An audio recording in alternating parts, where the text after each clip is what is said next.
Good morning મિત્રો આજે આપણે યુનિટ 1 વેનિસ સ્માઇલમાં એક્ટિવિટી 8 જોઈશું. એક્ટિવિટીનું નામ છે ગેસિંગ ગેમ.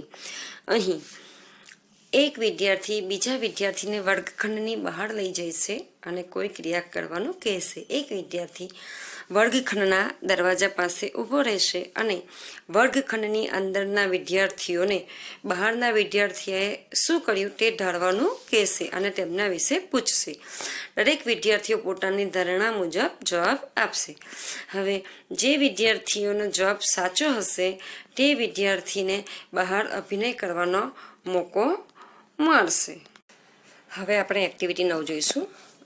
ડૉક્ટર સ્મિતા અને મનોજભાઈ સરપંચના એક દિવસના કાર્યોની આપણને માહિતી આપી છે તે આપણે જોઈએ. ડેટ 26 જાન્યુઆરી 2012 થર્સડે, 26 જાન્યુઆરી 2012 ગુરુવાર. એટલે અહીં ભૂતકાળની માહિતી છે. ડૉક્ટર સ્મિતા, આપણે પહેલાં ડૉક્ટર સ્મિતાની એ જોઈએ. ડૉક્ટર સ્મિતા હોઇસ્ટેડ એટલે ફરકાવવું, કે તેમણે હાઈસ્કૂલમાં ઝંડો ફરકાવ્યો, ધ્વજવંદન કર્યું. ડિલિવર્ડ અ લેક્ચર એટલે શું? ભાષણ આપ્યું. તેમણે સ્કૂલમાં ભાષણ આપ્યું. ઓપરેટેડ અપોન ધ પેશન્ટ, કે તેમણે દર્દીઓની કાળજી લીધી. અને spent an hour with differently abled children. Spent એટલે પસાર કરવું, એન અવર એટલે કલાક, કે તેમણે અલગ અલગ વિદ્યાર્થીઓ સાથે કલાક પસાર કર્યો. હવે આપણે મનોજભાઈની કામગીરી જોઈએ. હોઇસ્ટેડ ફ્લેગ, એમણે પણ ધ્વજવંદન કર્યું પ્રાઇમરી સ્કૂલમાં. Hoisted flag at the primary school, કે પ્રાઇમરી શાળામાં ધ્વજવંદન કર્યું. ડિસ્ટ્રીબ્યુટેડ સ્વીટ્સ, ડિસ્ટ્રીબ્યુટેડ એટલે વહેંચણી કરવી, કે તેમણે મીઠાઈની વહેંચણી કરી. ઇનોગ્રેટેડ અ ડેરી, ઇનોગ્રેટેડ એટલે ઉદ્ઘાટન કરવું, તેમણે ડેરીનું ઉદ્ઘાટન કર્યું. Talk with the head teacher about the school progress. School progress એટલે શાળાની પ્રગતિ, કે તેમણે શાળાના મુખ્ય શિક્ષક સાથે શાળાની પ્રગતિ વિશે ચર્ચા કરી. હવે મિત્રો આપણે આગળ જોઈએ કે આપણે નીચે વાક્યો આપ્યા છે અને કેટલી ખાલી જગ્યા આપી છે, તો આપણે તેને ધ્યાનથી વાંચીએ અને એ પ્રમાણે ખાલી જગ્યા પૂરીએ. તો અહીં આપણે જોઈએ, પહેલાં ઉદાહરણનું એક વાક્ય જોઈએ. Doctor Smita hoisted the flag at the high school. અહીં ભૂતકાળનું વિધાન વાક્ય છે, કારણ કે ક્રિયાપદને ઈડી પ્રત્યે લાગ્યો છે તેથી. હવે જ્યારે પ્રશ્ન બનાવીએ ત્યારે અહીં સહાયકારક ક્રિયાપદ તરીકે ડીડ લેશું, કારણ કે ભૂતકાળનું વાક્ય છે તેથી. Did doctor Smita hoist the flag at the high school.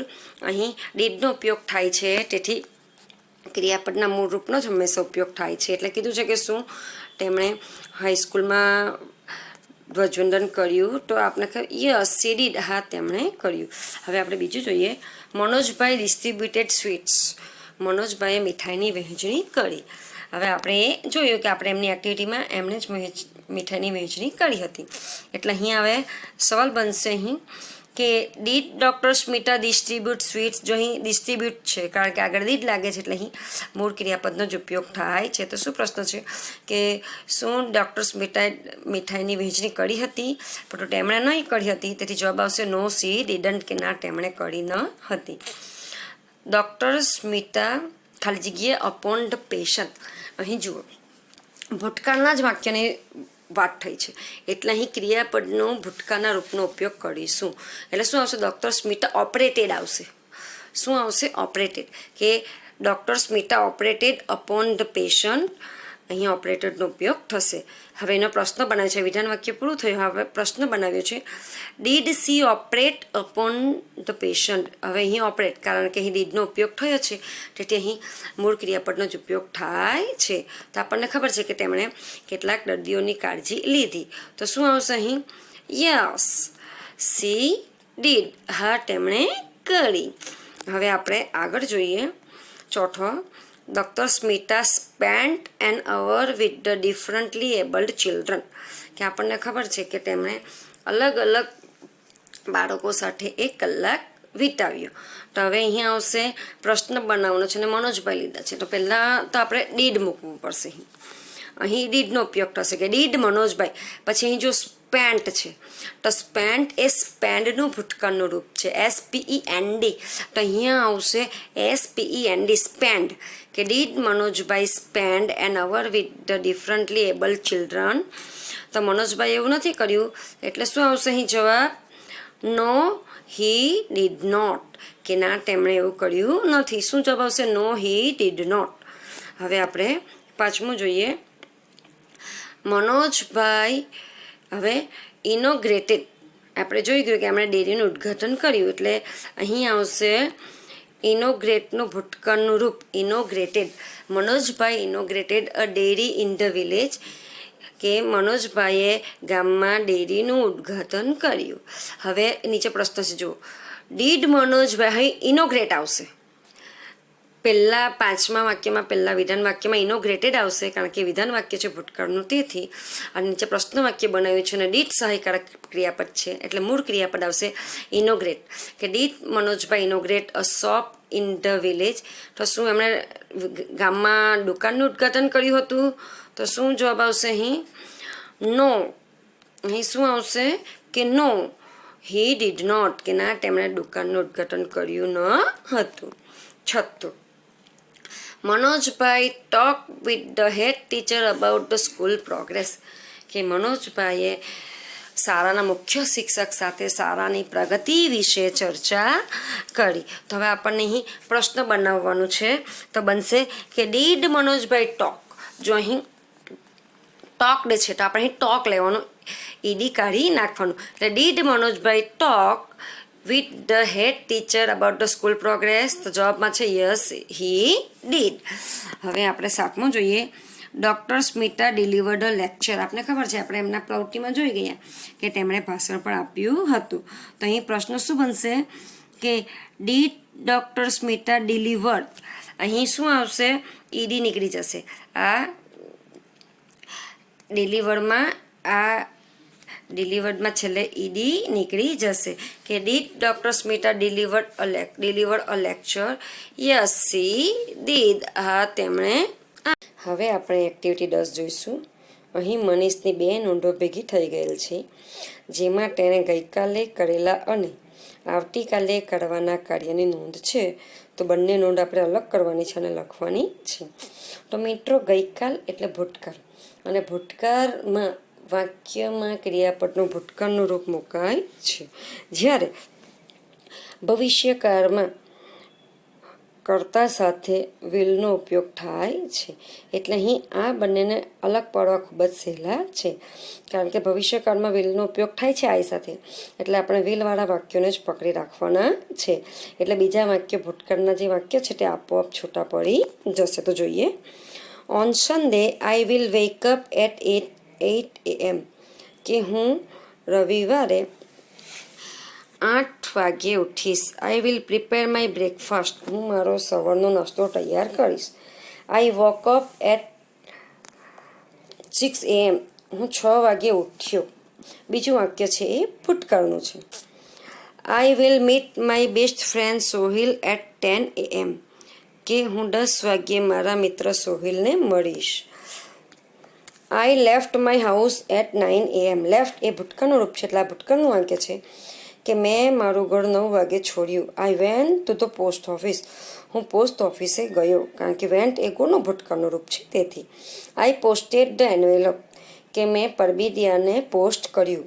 I return home. Return એ પણ ભૂતકાળનું ક્રિયાપદ છે, એટલે હું ઘરે આવ્યો. We will play chess. We will play chess એટલે શું? અહીં વિલ આવ્યું છે, એટલે શું? અમે ચેસ રમશું. I will take lunch at Sohil's home. કે હું મારા બપોરનું ભોજન સોહિલના ઘરે લઈશ. I took my breakfast and change dressed. Took એટલે લેવું, ટેકનું ભૂતકાળનું રૂપ ટુક છે, એટલે આ ભૂતકાળનું વાક્ય છે. કે આઈ ટુક માય બ્રેકફાસ્ટ. કે મેં મારો સવારનો નાસ્તો કર્યો. એન્ડ ચેન્જ ડ્રેસ અને મેં કપડાં બદલ્યા. આઈ રીચ્ડ સ્કૂલ બાય બસ. કે હું શાળાએ બસ દ્વારા પહોંચ્યો. અહીં રીચ એ ભૂતકાળનું રૂપ છે, એટલે આ પણ ભૂતકાળનું વાક્ય થયું છે. આઈ કેમ બેક હોમ એટ 5:30 PM. હું 5:30 વાગ્યે ઘરે પાછો આવ્યો. કેમ એ કમનું ભૂતકાળનું રૂપ છે, એટલે આ પણ ભૂતકાળનું વાક્ય છે.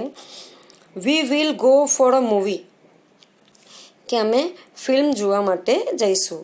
I will return home at 7 PM, કે હું 7 વાગ્યે ઘરે પાછો ફરીશ. Then I watched TV and play video games with my friends. અહીં વોચડ એ ભૂતકાળનું રૂપ છે, એટલે અહીં ધેનથી વાક્ય શરૂ થશે તે ભૂતકાળનું વાક્ય થશે. Than I watched TV and play video game with my friends, કે ત્યાર પછી હું મારા ટીવી જોઈશ અને મારા મિત્રો જોડે વિડીયો ગેમ રમીશ. In the evening I took dinner with my family. Took એ ટેકનું ભૂતકાળનું રૂપ છે, તેથી આ પણ વાક્ય ભૂતકાળનું છે. એટલે શું કીધું કે હું સાંજે મારા પરિવાર જોડે રાત્રિનું ભોજન લઈશ. આફ્ટર ડિનર, અને રાત્રિના ભોજન પછી I will read for some time. I will છે જો અહીં, કે હું થોડો સમય વાંચીશ. આ વિલ છે એટલે ભવિષ્યકાળ બતાવે છે કે હું થોડો સમય વાંચીશ. I went to bed at 10 AM. અહીં વેન્ટ એ ભૂતકાળનું રૂપ છે, એટલે શું કીધું કે હું 10 વાગ્યે સૂવા માટે જઈશ. હવે આપણે એક્ટિવિટી 11 જોઈશું. Asma lives in Gandhinagar. Lives એટલે રહે છે, કે અસ્મા ગાંધીનગરમાં રહે છે. One day her cousin Rizwan came there. One day એટલે એક દિવસ, હર કઝિન તેનો પિતરાઈ ભાઈ, કેમ આવ્યો, ધેર ત્યાં, એક દિવસ તેનો પિતરાઈ ભાઈ રિઝવાન ત્યાં આવ્યો. C went to the bus station two receive him. Vent એટલે ગઈ, રિસીવ એટલે લેવા માટે, કે તે બસ સ્ટેશન પર તેને લેવા માટે ગઈ. They return home. તેઓ ઘરે પાછા ફર્યા. Asma open the door and. અસ્માએ દરવાજો ઉઘાડ્યો અને અસ્મા રિઝવાન આવો આવો વેલકમ. અસ્માએ કહ્યું રિઝવાન આવો આવો વેલકમ એટલે તારું સ્વાગત છે. ઓહ, વોટ ડુ આઈ સી. અરે, હું આ શું જોઈ રહી છું. Rizwan what is this. આ શું છે. Is this your house Asma. શું આ તારું ઘર છે અસ્મા. અસ્મા યસ અનફોર્ચ્યુનેટલી, કે હા કમનસીબે, ઇટ ઇઝ માય હાઉસ, કે એ મારું ઘર છે. Rizwan but you can't arrange thing like this. Arrange એટલે ગોઠવવું, થિંગ્સ એટલે વસ્તુ, લાઈક ધીસ એટલે આ પ્રમાણે, કે તું આ પ્રમાણે વસ્તુ ગોઠવી શકે નહીં. Only a monkey can do it. ફક્ત એક વાંદરો જ એ કરી શકે. અસ્મા ઓ માય ગોડ, હે ભગવાન. The back door was not closed. Back door એટલે પાછલો દરવાજો, નોટ ક્લોઝડ એટલે બંધ ન હતો, કે પાછલો દરવાજો બંધ ન હતો. આઈ ફોરગેટ ભૂલી ગઈ, ક્લોઝ ઇટ બંધ કરવાનું, કે હું તે બંધ કરવાનું ભૂલી ગઈ. Rizwan O dear look there on the tree. There એટલે ત્યાં, ઓન ધ ટ્રી એટલે ઝાડ ઉપર, ક્યારે પેલા ઝાડ ઉપર જો. The lucky monkey is eating your potato chips. Lucky એટલે નસીબદાર, મંકી વાંદરો, ઇટિંગ ખાઈ રહ્યો છે, યોર પોટેટો ચિપ્સ કે નસીબદાર વાંદરો તારા બટાકાની કાતરી ખાઈ રહ્યો છે. Asma those chips were for you, કે તે ચિપ્સ કાતરીઓ વેર હતી, ફોર યુ તારા માટે, કે તે કાતરીઓ તારા માટે હતી. So the monkey is luckier than you. તેથી વાંદરો એ તારા કરતાં પણ વધારે નસીબદાર છે. લકીયર ધેન એટલે ના કરતાં વધારે, કે વાંદરો તારા કરતાં વધારે નસીબદાર છે. Rizwan O let's rearrange the room in a civilised way. Rearrange એટલે પાછું ગોઠવવું, સિવિલાઇઝ એટલે વ્યવસ્થિત, કે ચાલ પાછા રૂમને વ્યવસ્થિત ગોઠવી દઈએ. Asma let's do it. ચાલ કરીએ. Hoop hoop. વાંદરાના આવવાના પહેલાં રૂમ કેટલો વ્યવસ્થિત હતો, પછી વાંદરાના આવ્યા બાદ કેવો થઈ ગયો છે તે હવે આપણે જોઈએ. Let's read what did the monkey do. કે ચાલો વાંચીએ વાંદરાએ શું કર્યું. The monkey entered the room. Entered એટલે પ્રવેશ્યો, વાંદરો રૂમમાં પ્રવેશ્યો. It scattered all the things. Scattered એટલે ફેલાવી નાખવું, થિંગ્સ એટલે વસ્તુઓ, તેણે બધી વસ્તુઓ ફેલાવી નાખી. The table fan is on the cot. Cot એટલે ખાટલો, કે ટેબલ ફેન ખાટલા ઉપર છે. It was on the table near the cot. તે પહેલાં ક્યાં હતો, on the table. Near the cot, near એટલે નજીક, કે ખાટલા નજીકના ટેબલ ઉપર તે હતો. The monkey broke the study lamp and tore the book. Broke એટલે તોડી નાખી, બ્રેકનું ભટકાનું રૂપ છે.